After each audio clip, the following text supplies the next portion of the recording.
Good day, this is Mikhail Tink, and this is late January 2020. This show will encompass three topics. One, my thoughts on the new coronavirus, 2019-nCoV. Second subject will be inspiration, and the third subject will be my attendance at the Laurie Anderson Avant-Garde Jazz Show. First of all, about the coronavirus. Corona in several languages means crown. So I'm not sure why it's called crown virus. Maybe because it's top of the line in terms of fear and deadliness. But again, these are my thoughts and opinions. I'm not a medical professional. First of all, this is basically common sense stuff, which eludes a lot of locations I've noticed. Number one, the virus, they stated from the beginning, scientists, medical professionals, that it can enter the human body through the mouth, nose, and eyes. That is why it's so perplexing to me as to why, number one, only masks were required for wear, and not even the masks that really fit tight, but just kind of very cheap masks for coughing were required, and not eye protection. And I don't mean glasses, because I actually have some friends in China and we communicate, and somebody said, "Don't worry, Mikhail, I'm wearing glasses." And I'm like, yeah, there's a lot of space around your glasses. The virus can go left and right and up and down because it's particles. So you need tight eyewear, kind of like medical eyewear, or perhaps they sell something like this at the housing supply stores or stuff like that. 3M products are always what I would consider quality. What I personally purchase are 3M products. Of course, N95s. Now, again, as a non-doctor, I can't specify which masks will protect fully, but I do know that the cheapest ones that just kind of hang on your face and don't close your face properly, and glasses without proper eyewear that encapsulates the face, are obviously not going to work. So I'm perplexed about that. I'm also perplexed as to why I was one of the first people online to say, why not temporarily suspend travel from Wuhan? And they did that, but many days later, after the virus has been spread. There's also been news of certain people personally admitting and being excited about hiding their fevers on airplanes and other travels. This is public information, which I consider pretty awful as well. Of course, it's not very comfortable to be quarantined. There's a photo which I consider the photo of the week, of this week, which ends tomorrow, the 25th of January. There's been a photo by a gentleman on Twitter who took a photo of a gentleman being quarantined out of an airport. And, currently there's various information about how many people this virus can affect.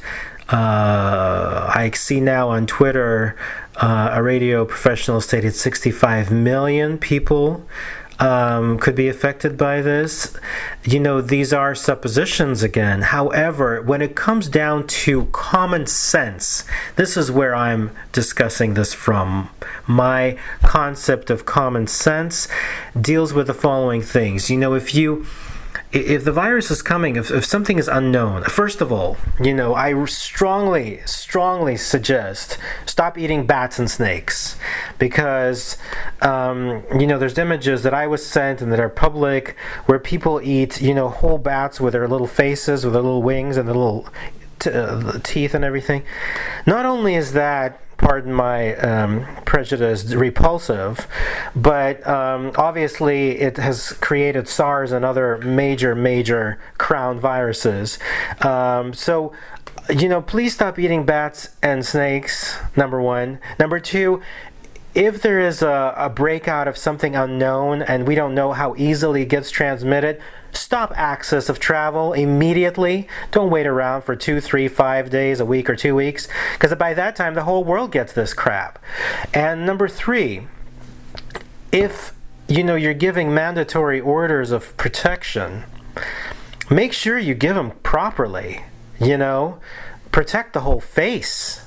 Don't protect just the nose and the mouth with a cheap mask.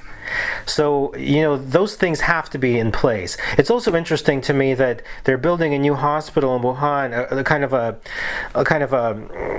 I don't know what it's called, like an immediate type of hospital worth of 1,000 beds. And I don't know if there's 30,000 or 300,000. It's unknown to me at this point how many people, but a much larger amount that are going to need the beds. So, of course, they're doing the best they can, I understand, but there are certain common sense principles which are problematic. The next thing I want to say is this. This is happening during the Lunar New Year in China, because I do have friends, and everybody's traveling to their families. And Wuhan seems to be a travel capital where a lot of people connect and stuff like that. So my suggestion is, and I know that they canceled a lot of the celebrations publicly, but common sense states, tell your family members, stop traveling through Wuhan to get to us to join the New Year's celebration, because your health is more important than the New Year. So after all, when we celebrate the New Year, we celebrate health. So we don't want to, travel through killer virus in order to celebrate health. It just doesn't make any sense. So these opinions are not meant to be upsetting or rude. It's just, in the future, I would strongly suggest that these simple principles be taken into effect immediately, as opposed to allowing this kind of stuff to progress so quickly. Okay, the next topic, which is a completely different 180-degree topic, is inspiration. Recently, I've spoken to a close friend who believes that everything is equal, good and bad. That's why I put in my poem, natural and artificial at this point, beautiful, not beautiful, exquisite and boring. Everything is the same. The problem for me, first of all, I completely disagree with that thought. And, good luck to whoever believes that. As an artist, as a collector, as somebody who understands value, thankfully, both intrinsic and spiritual and etc., there are things that are special, and there's things that are ordinary, and then there's things that just kind of eat away or destroy energy. Just like there are parasites, just like there are, bluebirds and hummingbirds and butterflies and stuff. Different things at different forms, at different stages, produce different results. Some results are inspirational, some results are neutral, and some results are uninspirational or destructive. As a magic worker, as an artist, the concept of utilizing pure energy. For example, let me give you an example of what I've been going through myself that I'm learning at this stage of my life. So, as I go through my life and I realize that, I'd like to enjoy my day or enjoy my life, so I walk down my path, and near my path, parallel to my path, is life and the people near me and all the things that are happening. And before, I would take everything so empathetically and mix it with my own energy. So if somebody had a bad day, somebody has a problem, if there's a world issue, I began to panic, I began to worry, and it would destroy my own energy, my own joy, my own happiness. And that was mixed energy. And my goal for this year, and something I've been working on intrinsically, unconsciously, and consciously, is the fact of completely separating the two things. My personal spirit, my personal movement, and everything that happens around me, which I do care about, It's not that I don't care, but I don't want to mix the energies. Otherwise, I won't have the strength to help or deal with anything. Just like any doctor, or professional, or fireman, they have to keep their own strength in order to help other people. So I feel very similarly in that, in myself. Now, this all leads back to inspiration, because inspiration is a form of pure, electric, powerful, and most importantly, I'm going to repeat, pure energy. What I mean by that is it's not mixed in with hate and pain and stuff, unless the pain has been transformed, unless the hate has been transformed to the other side through many processes. There's alchemy, there's dark soul, which is what I've used since I was 13 years old. Now, to point out, inspiration comes from that exceptional nectar of energy. And it's up to people who have the discernment to choose, to understand the value of things, people, connections, experiences, inspiration. That is how it is formed. Which brings me to the fact that just today, this is not a plug per se. This happens to be a natural plug. Today I released a brand new Kindle triplet. It's got three poems in it. One I wrote today. It's already out on Kindle. It's this. Perhaps all three are very much from my very being.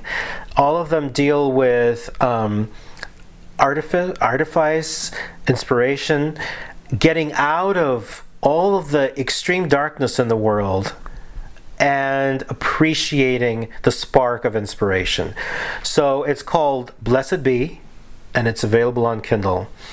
Now this all goes now perfectly into the third aspect, which is direct inspiration, which is what I experienced yesterday by going to Laurie Anderson's show at SF Jazz. Thank you, SF Jazz, for retweeting my tweet at the top of your thing this morning, wherein I have a funny story and a history about Laurie Anderson, and I want to discuss the show a little bit. So in this talk, basically, I'm going from the darkest despair that is currently happening to common sense, to the value of, pure and impure, and to the value of inspiration and creativity. I strongly believe in delineating these things in order to keep and safeguard the beauty and remove and let go of the viruses, whatever they may be. So back to Laurie Anderson. When I was 12, 13 years old, and the concept of dark soul came to me, which is written clearly about in this Kindle essay, Blessed Be, I went to a music producer, Victor, who I still collaborate with. I just created 2 things with him in the past 2 years, which are some of my favorite projects. One of them is called Time is Different When We Sleep, and one of them is called The Witching Hour. He's a brilliant guy to work with. And when I came in there and I was a kid, I came in with my demo and I said, this is what I do. He listened to it and he didn't judge, and he didn't laugh at me, and he didn't, say this is weird stuff. He said, this is definitely unique and original, Mikhail. And he goes, the only person that comes to mind that does anything similar to this is Laurie Anderson. I said, oh, okay. So I went to the record store and I looked up Laurie Anderson, and her second album, Strange Angels, had a track called Coolsville, which is the only track I actually really liked, until her Ugly One with the Jewels album, storytelling album, came out. So I thought, yeah, it's true performance art. It's not kind of like pop performance art, like some of the newer people, dress up in a million outfits and run around the stage. She really does very strong study of life, finds the humor, the value, like I mentioned, the inspiration, and all of the dirt, and makes people feel alive and light about it. She really does it. She uses the violin.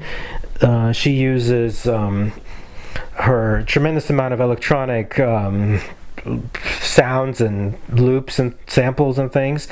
And she uses her voice, which interestingly enough is a very powerful pulsating way of speaking. It really gets to you. You really listen because it's kind of slower, and it really gets every sentence in there, kind of like that.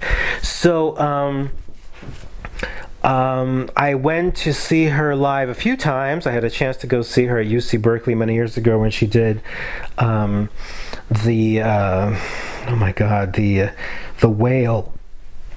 whale show. Pardon me, I can't remember the name of it right now. And I saw her in 2005, Santa Barbara. We took a photo backstage. And then yesterday, I had a chance to see her at SF Jazz, which is so unusual that an avant-garde performance artist who has many books out and has done a tremendous amount of interesting work is at an SF Jazz venue. The SF Jazz venue is actually very elegant. It's on the corner close to the City Hall and close to the Opera building, the Opera House. It's a very kind of classy / new building, elegant. The stage is very interesting. It's rather small. It's very intimate. And my seating, which I didn't quite understand when I bought it, I thought this looks interesting, plus it's not too expensive. But I actually sat above her head, literally. She was performing right underneath me. There was only one row above her head, and I sat right above her head. So it was really interesting to watch her move, her shoes, her brown leather shoes, all the different MacBook, I don't know if they're MacBook Airs, which happen to be my favorite laptops, but there's a couple MacBooks there, and samples, and just the way that her energy moved there in that small space. I've never seen her so close, aside from the photo we took, but I'm talking about so close performing, actually watching her do her job, and her love all at the same time, I guess. Watching her actually do everything and pressing the buttons and moving from one side to the other and looking at her cheat sheet or whatever it is over there on the stand. And what was interesting is in the beginning it was just kind of like her and a cello player and some other player. Pardon me for not knowing details about this, because I was paying attention only to her, honestly. But so first they were improvising, and in the beginning, the first couple of pieces, I thought, okay, I hope this isn't the whole evening. But then it kind of calmed down, and then all of a sudden she started talking, and that's her strongest thing, is storytelling through music, is really, really her shtick and her greatest gift. And so she did one story. It was really, really clever about hologram artists and kind of being dead as a musician is worth more than being alive and much easier to perform at. It was really well done. And then, there was this two exceptional pieces, I would say. One of them I got a chance to participate in and capture. And it's really fantastic. She divided the audience into half red, half blue, and made the audience repeat the chorus, just like a Greek chorus. And I was in the red. Go figure.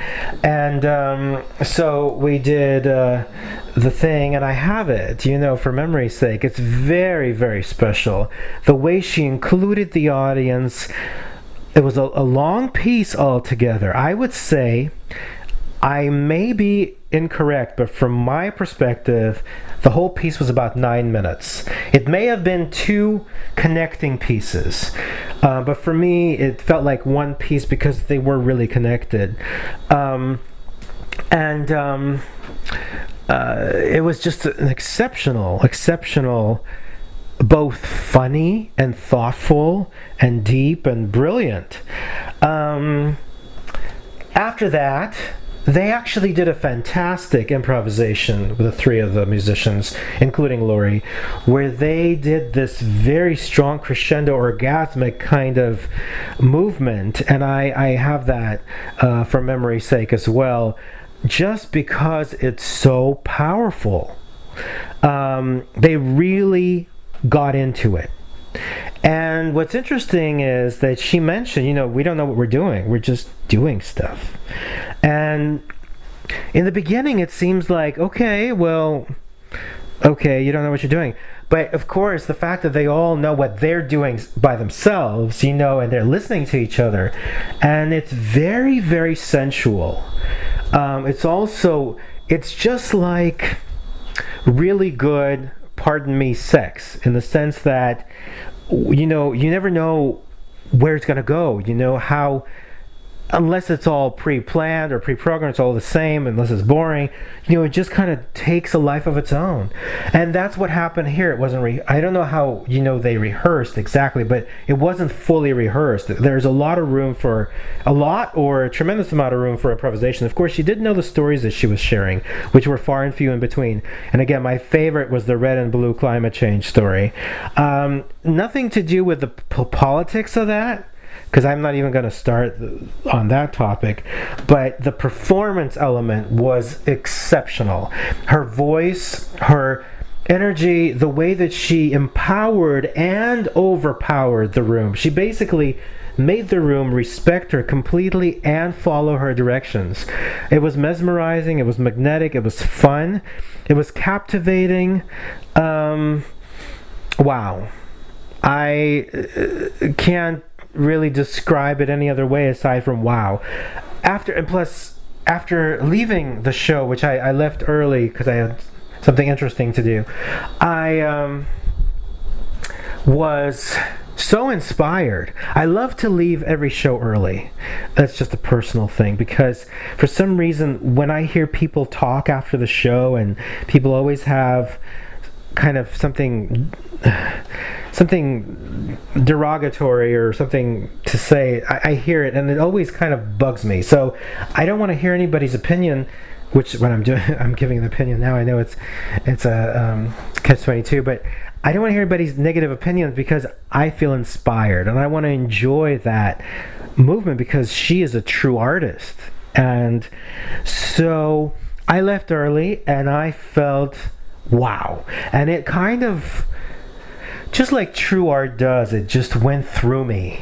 And even when I slept so well, and some of those things just kind of went into my DNA. It was really, really powerful. And that's the kind of show I love. Something alive, something live, something that's not been pre-programmed, overdone, like a lot of the Broadway shows, pardon me for my opinion, but when things are over-rehearsed, never could stand it, even when I do my own theater or when I've been in theaters. But over-rehearsed, over-sung stuff is just, it hurts my ears real bad. So this kind of stuff that's thoughtful, brilliant, humorous, impactful, immediate, and innovative, but also improvisational is the key, because that's where the magic comes from. So altogether, I guess that's all. Thanks for listening to the Archetypal Mosaic. Blessed be.